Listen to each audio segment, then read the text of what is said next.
Okay, let's talk about how to stop procrastinating on your life plans.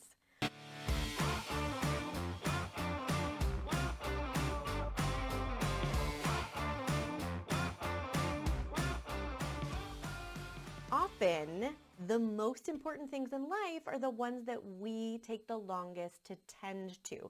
This is especially important when we're talking about things with high stakes. Things like your happiness, your fulfillment, your achievement and success. The higher the stakes, the bigger the consequences for getting it wrong. So when you're getting an internal message that maybe I want to be happier, maybe I could feel more fulfilled, maybe I'm not accomplishing as much as I actually am capable of, paradoxically, it's actually very normal to do nothing or to half-ass things or to start and stop 10 different things. Because externally, you want to take action on this impulse for change. But internally, the change is so important that you resist getting it wrong. Makes it very overwhelming and hard to commit to. That's why I want us to plug it into our 3-step solution so that we can get you out of the procrastination loop and into clarity and more productive action. Okay, step 1 is always start with what you know. So let's look at some things that you know that you may not have been paying particular attention to lately. What we know is that risk aversion and loss aversion are built into your biology. So your system's instinctual reaction to change is that it's bad, even if it is change that clearly benefits you on paper. And your logic brain can see very much, I want this change, it will be good for me.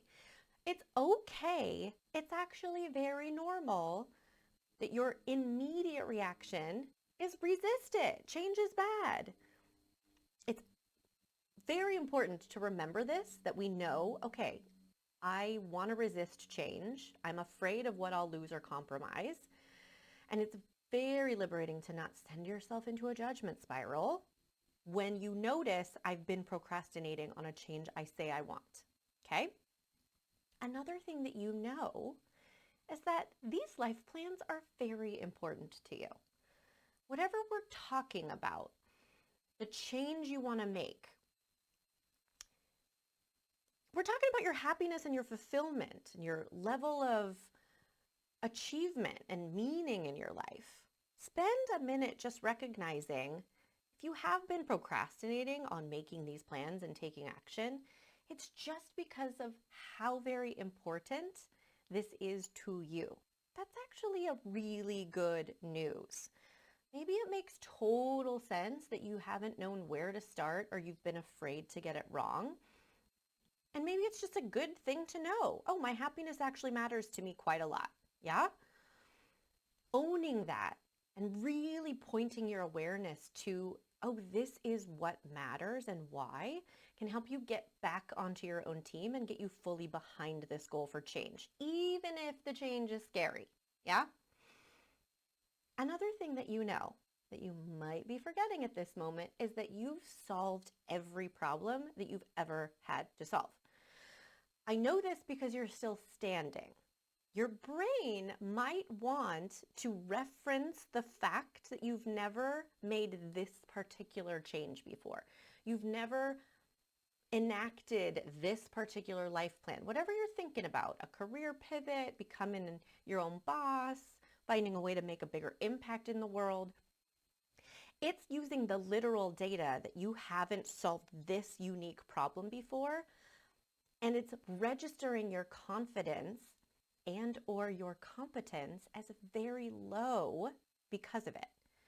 Now, I'm here to remind you that it does not actually matter that you have not solved this particular problem, that you haven't created this unique change in your life yet. The important data is that you've solved every problem you've had to. Maybe you haven't done it perfectly by your standards or anyone else's, but please let me know when you find someone walking the planet who has solved every problem perfectly. Yeah? So this fact that you're resilient is critical information to take with us into step 2. Step 2 of our process is make one decision at a time. The first decision I want you to make is unobligating yourself from being able to see the whole picture. The wider your mental lens, the easier it is to procrastinate. Because figure out my entire life plan or envision my whole career path clearly are not actionable tasks. They are not things you can sit down to do and then complete. So if this is the standard that you've been holding yourself to, no wonder you haven't wanted to sit down and do it. It's literally impossible. Yeah? So decide it's okay to not be able to see the whole picture, because you won't actually be able to see all of that stuff until you're well on the other side of a bunch of action that you're going to need to take, not knowing the entire thing in advance. Yeah? The next decision I want you to make after you remove that obligation from yourself, it's going to feel so good, is what will move you forward this week. So using what you know from step one, right? Your happiness is important. You can expect to feel resistant to this process of change, but your happiness is important enough to get uncomfortable. And you're a resilient problem solver. This is all stuff we know. Use that information to simplify your planning. Let's get down to the micro level here, okay? So if you can't solve for your whole life plan or your whole career path, what can you do? What can you sit down and complete? So I want you to start thinking in terms of, what assumption am I aware of that my brain has been running in the background? I'm too old for this. People with my background can't do this. This is not available to me. This would be hard. This would be impossible. Whatever assumptions, no matter how true they feel, what can you get definitive data for to either prove or disprove, or some other crazy option that we're not considering? That's a solid task that you can set yourself to and then feel really good about completing. And it will give you more information to inform your next step, yeah? Another thing, if you can't find any assumptions or you're not ready to go into them yet, is what worst case scenario have you been afraid of that you can really spend some time exploring solutions for? I'm a huge fan of worst case scenario thinking. You can watch the full training on it if you want to deep dive and get guidance through that exercise. But what have you been so afraid of that you haven't really looked in the eye and therefore haven't seen clear possibilities as an escape route from, right? Remember, you're a resilient problem solver. So that's another thing that you can explore, sit down and actually complete. Another thing, another option is considering, what opinion can I solidify? What can I just make my mind up about that I do or do not like, that I do or do not want, and add that to my collection of things I know? Get really, really micro here and move yourself forward one step at a time. Step 3 is manage your energy. I want you to do this by focusing on one thing at a time. List-making logic brains, like ours, we tend to set high standards for ourselves. I know you have no idea what I'm talking about. We want to do all the things all at once so that we don't make any mistakes, we don't miss out on anything, and we don't waste time, right?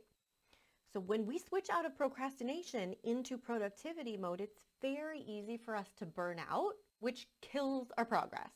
So I want you to avoid this by allowing yourself to focus on one thing at a time. It's going to let you calm down and be so much more efficient. So ask a question, but answer only one question at a time. This is going to let you answer it all the way through, so it doesn't hang around unfinished in your brain and keep coming back to bother you and distract you. Explore only one option at a time instead of bouncing around between that one and another one and another one, which keeps you from really finding out any new opinions you have or any new options you're not seeing within one scenario. I also want you to talk to yourself like you're new at this. So my boyfriend and I are very into Formula One racing. So it's a weird, new, fantastic hobby for me. He was already into it. He taught me. Formula One drivers are kind of like us in that they want to go fast. They want to know exactly where they're going. They want to know exactly how they're getting there so that they can get there the fastest and be the most efficient and succeed and be the best. Yeah? So if I was teaching a Formula One driver how to operate a paddle boat for the first time, I would expect that they would need a lot of reminders that it's okay to go slow. This is how I want you to talk to yourself when you're doing this new crazy idea where you're letting yourself do a little bit and only one thing at a time. It's going to feel super weird. But you know you want to go faster. You know you want to know more and do more and be further along. So that's okay. Just talk to yourself like you're new at this. Give yourself the reminders that you might need because your brain is going to freak out. You're not doing the unproductive multitasking it's used to, and you're not doing the instant gratification distraction techniques that it's used to. So let yourself know it's okay to only do this one thing right now. All we have to do is this, and it may feel weird, but it's going to work better. The old way is familiar, but it doesn't get your life plans made. So trust yourself and trust your resilience that you can figure this new way out. And remember, figuring this new way out by yourself is totally optional. It's literally my whole job. So when you're ready to explore how you can do this efficiently and faster with guidance, book your free consult and we will talk all about what are the life plans you want to get clear on. Where do you want to get going and be on your way to already? Let's work together to get out of these old habits and stop looping in procrastination and self-judgment about it and doubt that it's possible. The opposite of that is clarity, confidence, and progress, and it's all available to you, I promise. So when you're ready, book your consult and we'll talk about it. In the meantime, keep coming back for free resources here, and I'll see you soon.